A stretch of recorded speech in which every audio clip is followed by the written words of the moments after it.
नमस्कार दोस्तों, स्वागत है आप सबका हमारे हिंदी ज्ञान बोध चैनल में।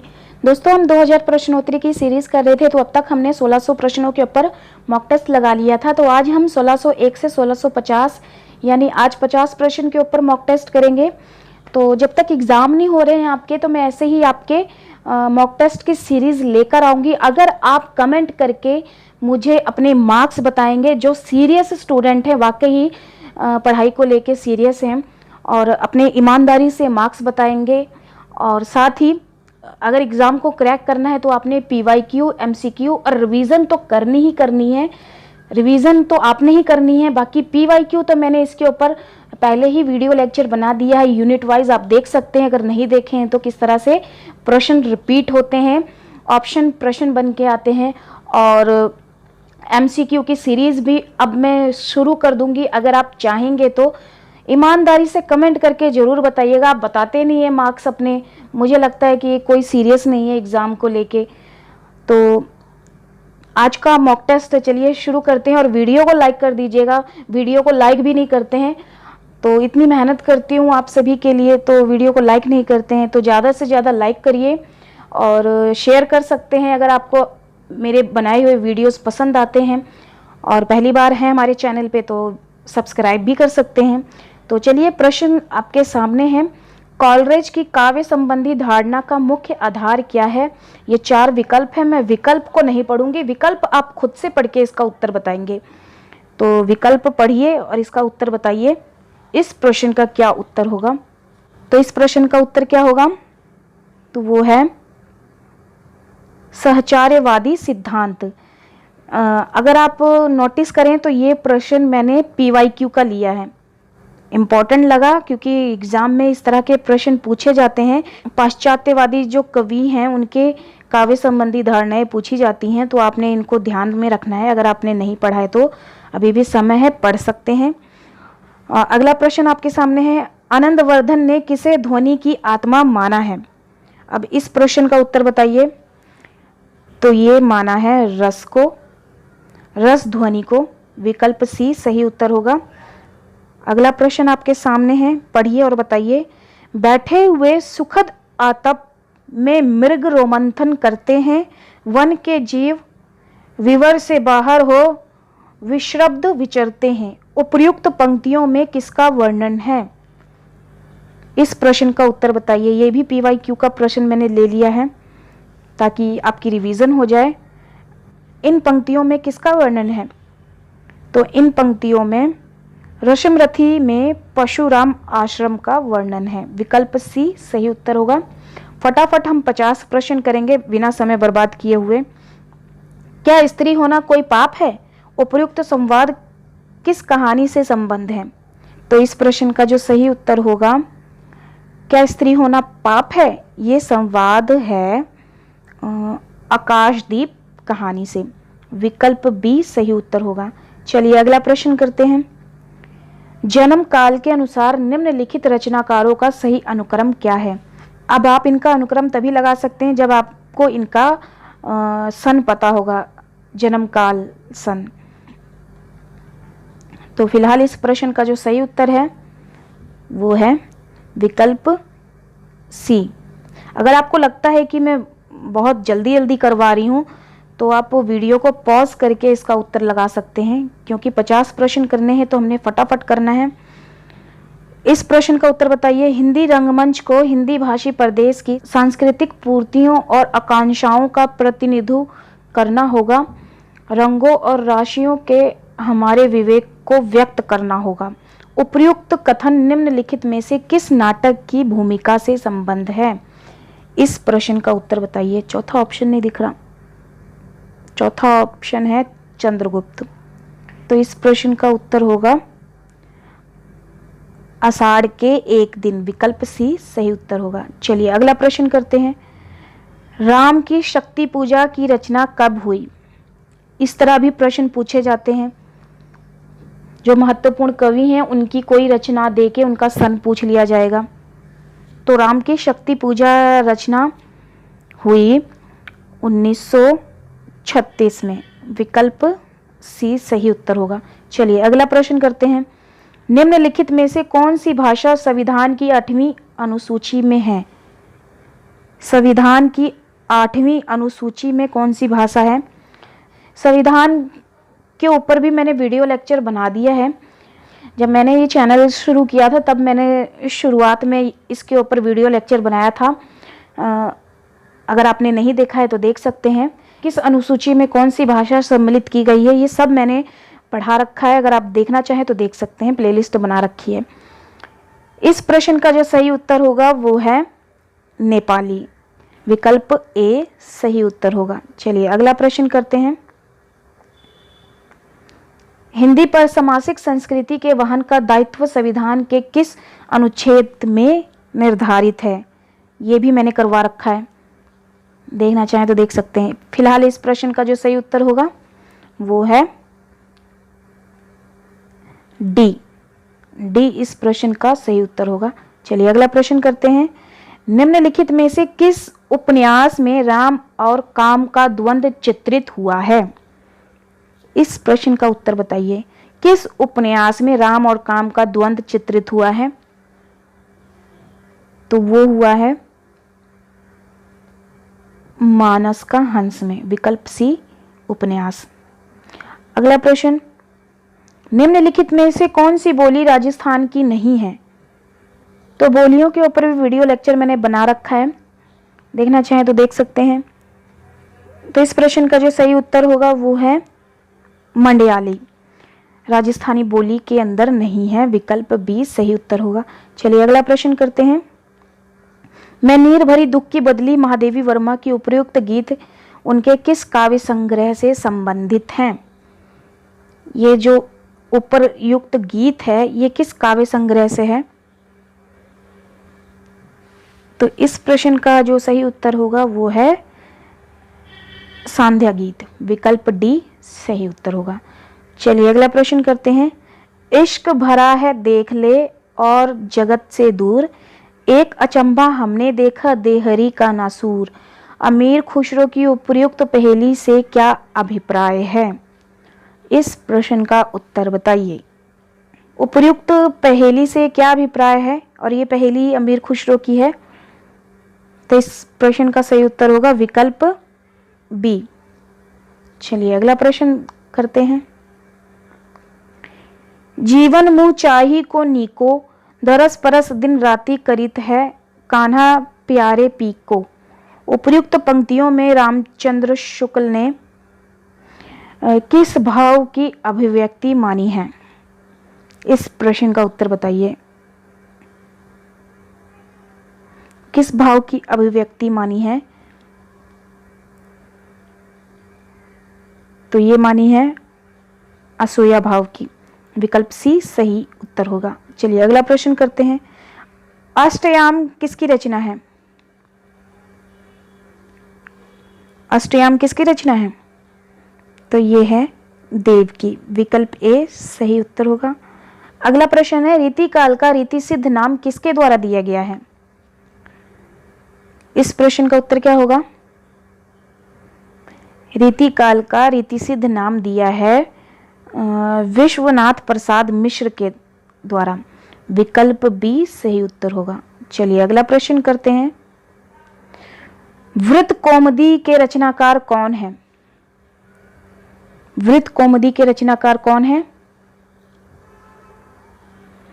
तो ये है मतीराम के। विकल्प डी सही उत्तर होगा। चलिए अगला प्रश्न।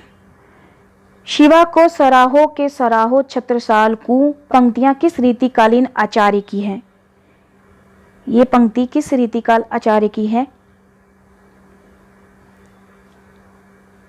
तो ये है भूषण की। यहां से पता चल गया होगा शिवा।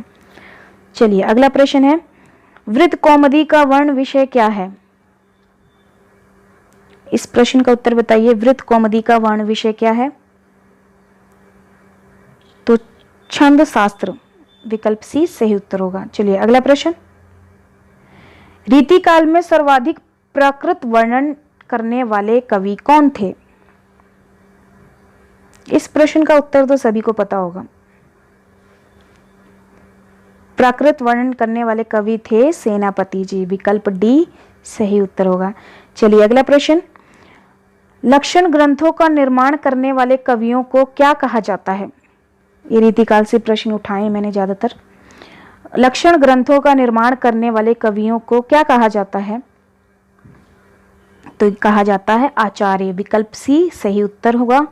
चलिए अगला प्रश्न है, हिंदी में लक्षण ग्रंथों की परिपाटी पर रचना करने वाले सैकड़ों कवि हुए थे, आचार्य नहीं हो सकते हैं, वे कवि ही हैं। कथन किसका है? ये बिल्कुल रामचंद्र शुक्ल का। चलिए अगला प्रश्न है, रीति निरूपण का अर्थ? तो इस प्रश्न का सही उत्तर होगा काव्यांग निरूपण है। रीति निरूपण का अर्थ विकल्प ए सही उत्तर है। अगला प्रश्न है, आचार्य केशव दास का जन्म कब हुआ? इस प्रश्न का उत्तर तो सभी को पता होगा, जो बिल्कुल ए, विकल्प ए सही उत्तर है। चलिए अगला प्रश्न, फटाफट हम 50 प्रश्न करेंगे और अपने मार्क्स ईमानदारी से जरूर बताइएगा। आचार्य शुक्ल ने रीतिकाल का प्रवर्तक किसे माना है? रीतिकाल का प्रवर्तक किसे माना है आचार्य शुक्ल ने? तो ये माना है चिंतामणि को। विकल्प बी सही उत्तर होगा। केशव को कवि हृदय नहीं मिला था, यह कथन किसका है? केशव को कवि हृदय नहीं मिला था, यह कथन है रामचंद्र शुक्ल का। विकल्प बी सही उत्तर होगा। चलिए अगला प्रश्न करते हैं, इनमें से कौन सा कवि रीति मुक्त कवि नहीं है? रीति मुक्त कवि नहीं है कौन? तो वो हैं भूषण जी, रीति मुक्त कवि नहीं है। अगला प्रश्न है, लाल भाल पे लसत है, सुंदर बेंदी लाल पंक्तियां हैं। इस प्रश्न का उत्तर बताइए। ये पंक्ति किसकी है? तो ये पंक्ति है रसनिधि की। अगला प्रश्न आपके सामने है, रीतिकाल में वीर रस की कविता करने वाला कवि इनमें से कौन? वो है चिंतामणि। विकल्प बी सही उत्तर होगा। चलिए अगला प्रश्न, विष्णु पद कीर्तन किसकी रचना है? इस प्रश्न का उत्तर बताइए। विष्णु पद कीर्तन किसकी रचना है? जी बिल्कुल प्रताप शाही की है। चलिए अगला प्रश्न, इनमें से रीति सिद्ध कवि कौन है? तो वो हैं बिहारी जी। ए, विकल्प ए सही उत्तर होगा। फूल मंजरी की रचना कब हुई? ये भी बताइएगा फूल मंजरी किसकी है। उम्मीद है इस प्रश्न का उत्तर पता होगा सभी को। फूल मंजरी की रचना कब हुई? तो ये हुई 1619 ईस्वी में। और फूल मंजरी किसकी रचना है, ये भी कमेंट करके बताइएगा। एग्जाम में पूछा जाता है ये फूल मंजरी बहुत बार। इनमें से कौन सा कवि रीतिबद्ध कवि है? रीतिबद्ध, रीतिसिद्ध, रीतिमुक्त, इन तीनों कवियों के नाम तो आपको पता ही होना चाहिए, इनकी रचनाएं भी पता होनी चाहिए और सारे महत्वपूर्ण तथ्य पता होने चाहिए। इस प्रश्न का उत्तर क्या होगा? कौन सा कवि है रीतिबद्ध? तो रीतिबद्ध इनमें से है देव जी। इस प्रश्न का उत्तर बताइए। सिद्धांत बोध के रचयिता कौन है?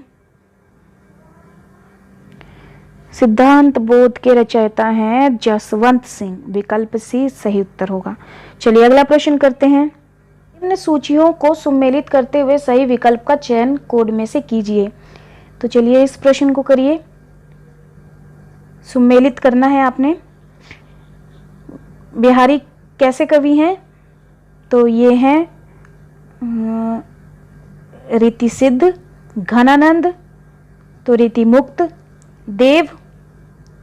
देव हैं रीतिबद्ध, भूषण वीर रस के कवि। तो इस तरह इस प्रश्न का सही उत्तर होगा वी।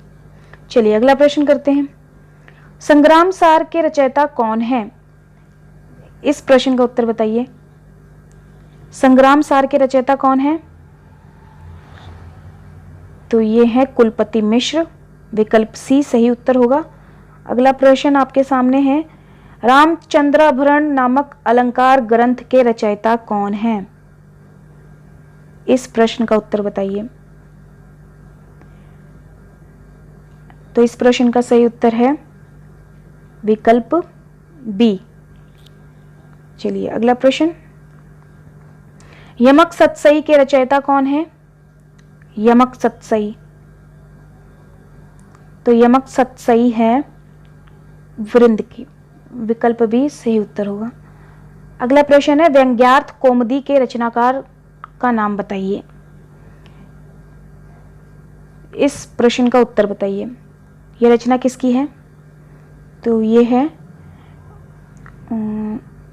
विकल्प बी प्रताप शाही की है। अगला प्रश्न आपके सामने है, बाली को सपूत कपिकुल पुरहुत रघुवीर जू को दूत भरी रूप विकराल को, उपर्युक्त काव्य पंक्तियां किस रचनाकार की हैं? इस प्रश्न का उत्तर बताइए। ये पंक्ति है सेनापति की, विकल्प सी सही उत्तर होगा। अगला प्रश्न है, वोल्गा जारी है किसकी रचना है? किसकी है ये वोल्गा जारी है? ये PYQ का प्रश्न है। तो PYQ में जितने भी महत्वपूर्ण कवि और उनकी रचनाएं दी गई हैं उनके आपको सन याद होने चाहिए। अब वोल्गा जारी है, यहाँ पे प्रश्न पूछा गया था, ये PYQ का प्रश्न है, तो क्या पता अगली बार इसका सन पूछ लिया जाए, तो आपने इसका सन को भी ध्यान में रखना है, याद रखना है। इस प्रश्न का उत्तर होगा विकल्प सी, राहुल साकृत्यायन की है ये रचना। चलिए अगला प्रश्न, सच्चा शैव वही हो सकता है जो वैष्णव मात्र को अपना देवता समझे, इससे शैवों और शक्तियों के साथ विरोध अयोग्य है। हमारी समझ में तो आस्तिक मात्र को ही किसी से द्वेष बुद्धि रखना पाप है, क्योंकि सब हमारे जगदीश की ही प्रजा है, सब हमारे खुद के ही बंदे हैं, इसी के नाते सभी हमारे आत्मीय बंधु हैं। ये पंक्तियां किस निबंध से ली गई हैं? इस प्रश्न का उत्तर बताइए। कहानी की सीरीज मैंने शुरू कर दी है, कहानी की सीरीज खत्म होते ही मैं फिर उपन्यास, नाटक, निबंध, गद्य विधाओं के ऊपर जो UGC नेट हिंदी पाठ्यक्रम में लगी हैं सिलेबस में वो करवाऊंगी, लेकिन मुझे इसमें टाइम लग जाएगा, तो बने रहिए साथ। इस प्रश्न का उत्तर क्या है? इस प्रश्न का सही उत्तर है शिव मूर्ति, विकल्प ए सही उत्तर होगा।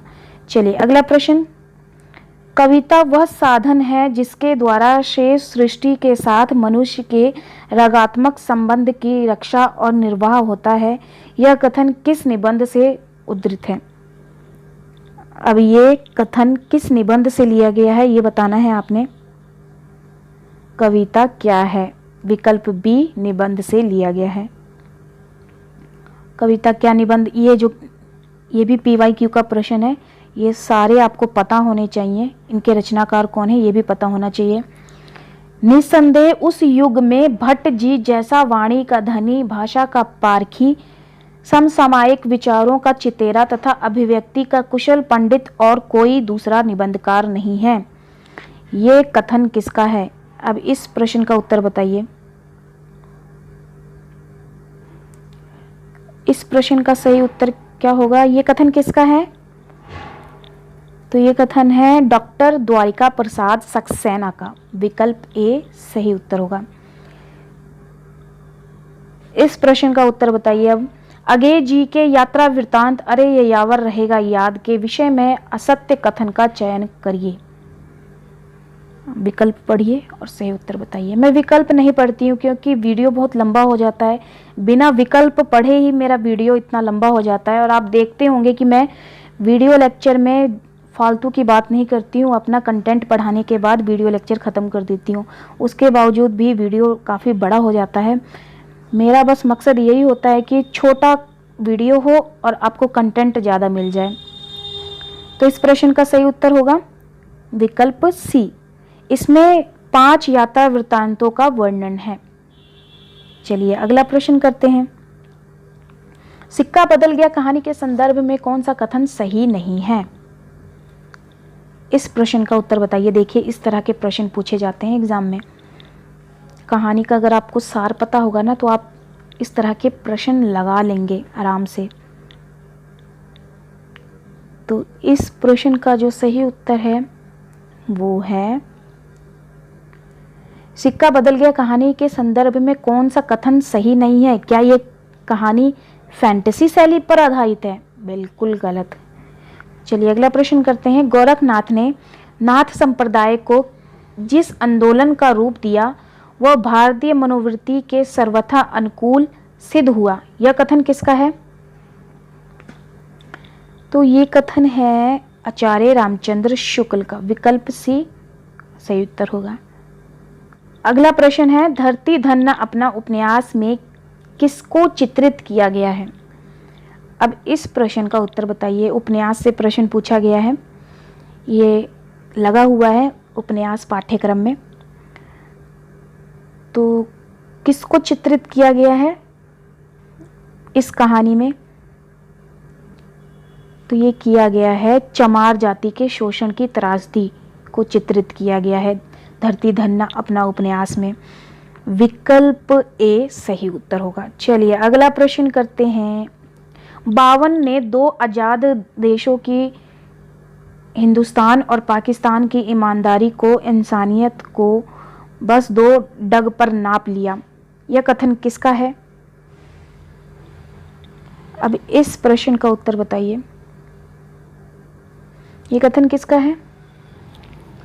तो ये कथन है फणीश्वर नाथ रेणु का। विकल्प सी सही उत्तर होगा।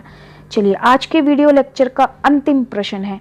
प्रेमचंद्र जी की किस कहानी में बाल चरित्र का अनोखा वर्णन है? इस प्रश्न का उत्तर बताइए। बाल चरित्र देखिए, ईदगाह मैंने कहानी करा दी है, देखना चाहें तो देख सकते हैं। ईदगाह कहानी में बाल चरित्र का अनोखा वर्णन किया गया है। विकल्प डी सही उत्तर होगा। तो ये थे आज के 50 प्रश्न।